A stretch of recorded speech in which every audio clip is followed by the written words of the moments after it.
Hey Leo, I'm Eleanor and welcome to Peaches by Starlight Tarot. This is your 4th week of February pick a card reading, although if any time you see the title and it resonates with you, it's time for you to hear it because the timeline is fluid. And so not everything may resonate, and that's why I do offer personal readings. And you can check out my Etsy page and choose one to get through email, or you can also design your own because I have all of the decks listed, and so you can just pick which decks you like for that. And if at any time during the reading you hear something that's going to serve you or help you on your path, give me a like button and let me know that. And if you hear something that's going to help someone else that you know is going through something similar, go ahead and share that with them as well. And I have readings that come out every week plus a monthly, so you want to subscribe if you want to keep up with the narrative as it unfolds and as I unpack the monthly energies week by week.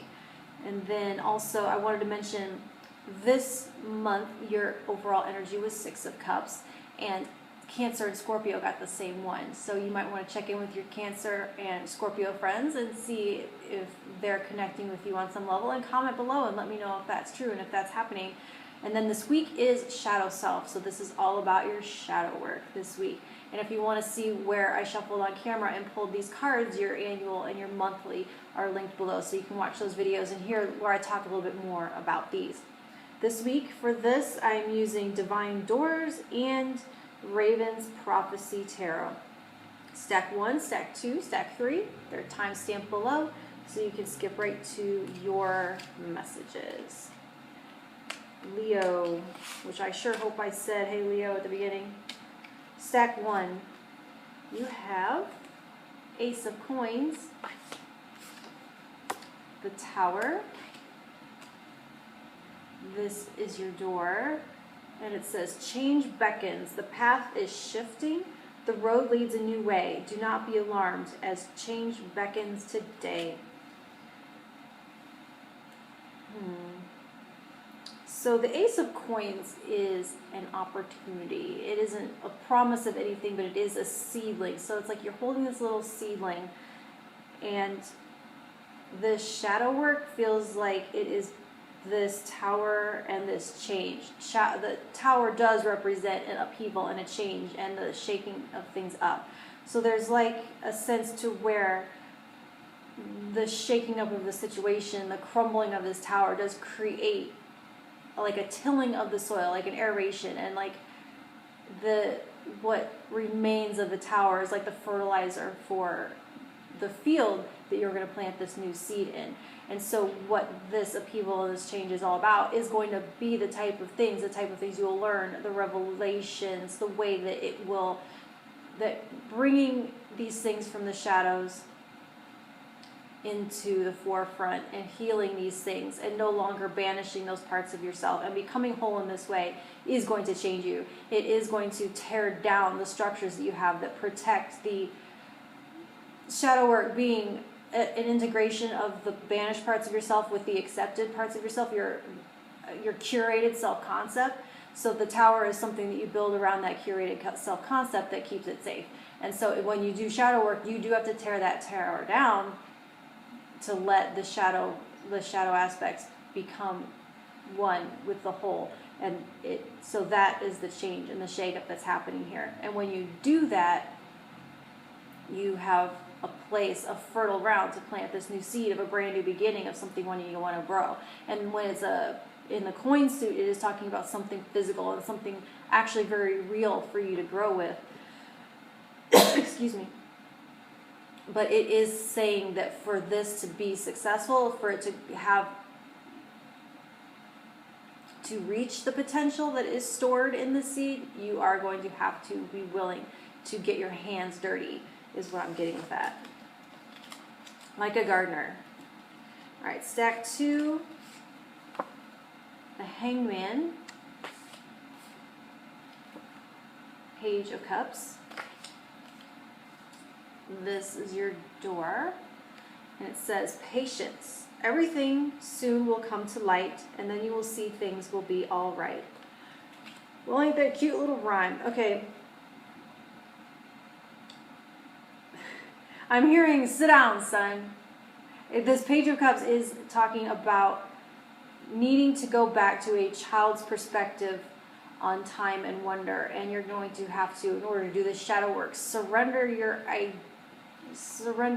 subjectivity to adult-paced life, and this idea of an adult timeline, or an idea, your concept, preconceived ideas of how long it should take, how long you're able to carve out for the process, and have to just start from the beginning as a child. Have you noticed how as the older you get, the faster time goes, and that all has to do with how long you've been alive. That creates perspective, and the time shrinks. But as a kid, you have lived less time, and so time seems to stretch out forever and ever and ever. Like, I remember a 6-hour car drive felt infinite, and now I can do it without barely taking a break. And that is from the ratio of time you have lived to the time that you're trying to span to get through right now. So this feels a little bit to me like child's pose in yoga. There's so this Page of Cups feels not only as surrendering to your timeline ideas, but also surrendering totally to the process and having total trust in the benevolence of the universe. Because this Hanged Man is kind of the same thing. It's like, it's surrendering control. It's tying yourself up like a dog. When the dog lays down and opens its belly to you, it's a sign of total trust and surrender. And that's what you have to do to the divine and to the process that you're about to go through this shadow work, and not have your defenses up, have expectations of what you're going to find there, have parameters like I'm open to what I'll learn, but only so far, or I'll do this and I'll look at this, but this area is off limits. It's where totally you just have to surrender totally in child's pose at the feet of the universe and trust that it's all leading you here towards this wholeness and completeness and forgiveness. All right, stack 3. Knight of Wands, and that is wands. I know it's a sword, but in this deck, that's how it's depicted. 5 of Coins. This is your door, and it says, Morning Memory. Its healing gift runs a destined course. The morning dawn, our inspired source.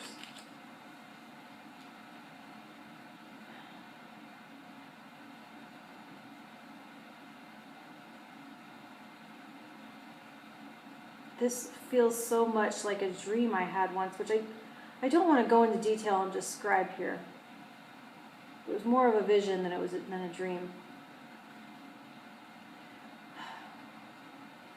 But it is definitely about shadow work. If you approach it with your sword of truth drawn, guns blazing, ready to attack and fight the creatures that you believe are in the shadow, you will not be granted access. This shadow, I'm going to try to use my dream in a balanced way. It's like this cave of protection. In our minds, it's this protective door between us and this other world, where it is us out here in the real world that are protected from the demons and the beasts that are in the shadow.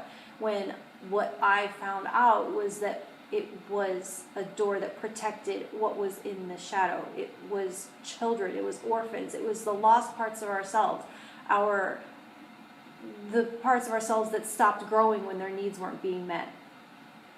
And so if you go knocking on that door ready to fight, you won't be allowed in. The door will hold, and the guardians of the children won't let you gain access. And it is when you open your arms, like to your child running to you after they get out of school, hands open to embrace with love what you find there, then you will be allowed into the door, allowed access to hold and to love and to embrace and to reintegrate these banished parts of yourself. I hope that makes some sense, Leo. Okay, I'll talk to you in a week. Thank you.